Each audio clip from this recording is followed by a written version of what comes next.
Mr. President, when anybody hears about tax policies and, cuts here and this there, they always want to know, how is it going to affect me? Right. So how will it affect South Dakotans? Well, I think it's very important, first of all, to recognize that over the last 5 years, we've seen each month more and more job growth. We've now created more than 12 million jobs. But there are a lot of middle-class families who, even if they're working, haven't seen their incomes go up or their wages go up. And so part of what my budget tries to do is to make sure we're helping them directly. So, for example, if you've got a child and you need a child care credit, we triple it. That could end up meaning $900 for a family to help care for their child. If you've got a young person going to college in your family, we try to increase the credit that you get in terms of going to college. If you've got two parents working in a household, sometimes the tax code is disadvantages them in ways that aren't fair. We try to fix that. All told, this would end up being, for about 44 million people around the country, a tax cut of $500 to $1,000, and that can make a big difference in a family's budget. We have a very aging population in South Dakota, a lot of retired or retiring baby boomers. Right. How will this affect them? Well, part of what we're also trying to do is to create additional tools for savings and for retirement. One of the challenges on retirement security is that if you've got a lot of money, it's real easy to save and take advantage of all these tax breaks. If you don't have a lot and you actually need more help, it's harder to set one up.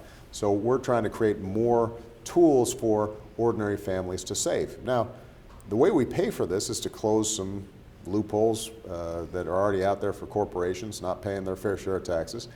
And it does contrast with the approach that a lot of the Republican members of Congress have signed on to, which not only would take back tax cuts for middle-class families, but they're proposing a $270 billion tax cut for about 5,000 families all across the country. In fact, I think it only affects 20 families. It would only benefit 20 families in South Dakota.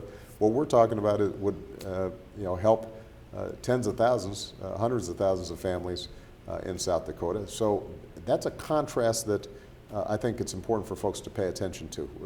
We want to make sure that middle-class families, folks who are working hard to get into the middle class, that they get some basic benefits, not as a handout, but because it's going to help them get ahead. You touched on this a little in the GOP response at your State of the Union. Right. Freshman senator from Iowa, Joni Ernst, said the way to lower taxes is to cut those loopholes. Yeah.